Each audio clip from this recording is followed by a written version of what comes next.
அனைவருக்கும் வணக்கம். குடும்ப அட்டைதாரர்கள் அனைவரும் பயன்பெறும் வகையில் ரேஷன் அட்டைக்கு முக்கியமான அறிவிப்புகளும், மேலும் குடும்ப தலைவிகளுக்கும், மேலும் வங்கிகளில் நகைக்கடன் வைத்துள்ளவர்களுக்கும் மிக மிக முக்கியமான மகிழ்ச்சியான அறிவிப்புகள் வெளியாகி உள்ளன. இதை பத்தி விரிவாக நம்ம வீடியோல பார்க்க போறோம். வீடியோவை கடைசி வரைக்கும் ஸ்கிப் பண்ணாம பாருங்க. வீடியோக்குள்ள போறதுக்கு முன்னாடி இந்த வீடியோக்கு லைக் பட்டனை பிரஸ் பண்ணிக்கோங்க.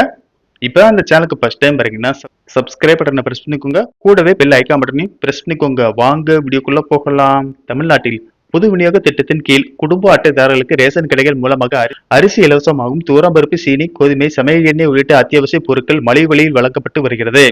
இதனால் ஏழை, எளிய மற்றும் நடுத்தர மக்கள் மிகவும் பயன்பெற்று வருகின்றனர்.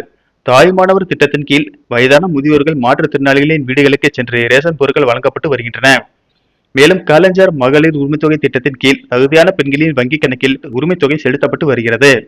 மேலும் தீபாவளி மற்றும் பொங்கல் பண்டிகை முன்னிட்டு ரேஷன் அட்டைதாரர்களுக்கு பரிசு தொகுப்பு மற்றும் ரொக்கப்பணம் வழங்கப்பட்டு வருகிறது. இதனால் புதிய ரேஷன் அட்டை பெறுவதற்கு மக்கள் ஆர்வம் காட்டி வருகின்றனர். இந்த நிலையில் குடும்ப தலைவிகளின் பொருளாதார சுமையை குறைக்கும் வகையில் பிப்ரவரி, மார்ச் மற்றும் ஏப்ரல் ஆகிய 3 மாதங்களுக்கான உரிமை தொகை 3000 மற்றும் கோடைகால சிறப்பு தொகையாக கூடுதலாக ரூபாய் 2000 என மொத்தம் ரூபாய் 5000 வழங்கப்பட்ட நிலையில் இத்திட்டத்தை மேலும் பரவலாக்கும் முயற்சியில் தமிழக அரசு ஈடுபட்டுள்ளது.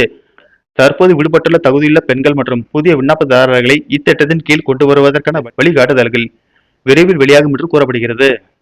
அடுத்த அறிவிப்பாக நகைக்கடன் தள்ளுபடி குறித்து ஒரு மகிழ்ச்சியான செய்தி வெளியாகி உள்ளது. கடந்த முறை சட்டமன்ற தேர்தலிலேயே திமுக அரசு 5 பவுன் வரையில் அடகு வைக்கப்பட்டுள்ள நகைகளுக்கான கடன்களை தள்ளுபடி செய்ய உத்தரவிட்டது. எனவே இந்த முறை கூட்டுறவு கடன்களில் வைக்கப்பட்ட நகைக்கடன்களை தள்ளுபடி செய்யும் என்று கூறப்படுகிறது. இதன் காரணமாக ஏராளமான மக்கள் போட்டி போட்டுக் கொண்டு கூட்டுறவு வங்கிகளில் தங்களுடைய நகைகளை அடகு வைத்து வருகிறார்கள். இதற்கிடையில் அரசும் நகைக்கடன்கள் குறித்த லிஸ்டினை தயாரித்து வருவதாக சொல்லப்படுகிறது. நகைக்கடன் மட்டும் இல்லாமல் விவசாய கடன் தொடர்பான லிஸ்டையும் அரசு கவனித்து வருவதாக தகவல்கள் வெளியாகியுள்ளன. நன்றி, வணக்கம்.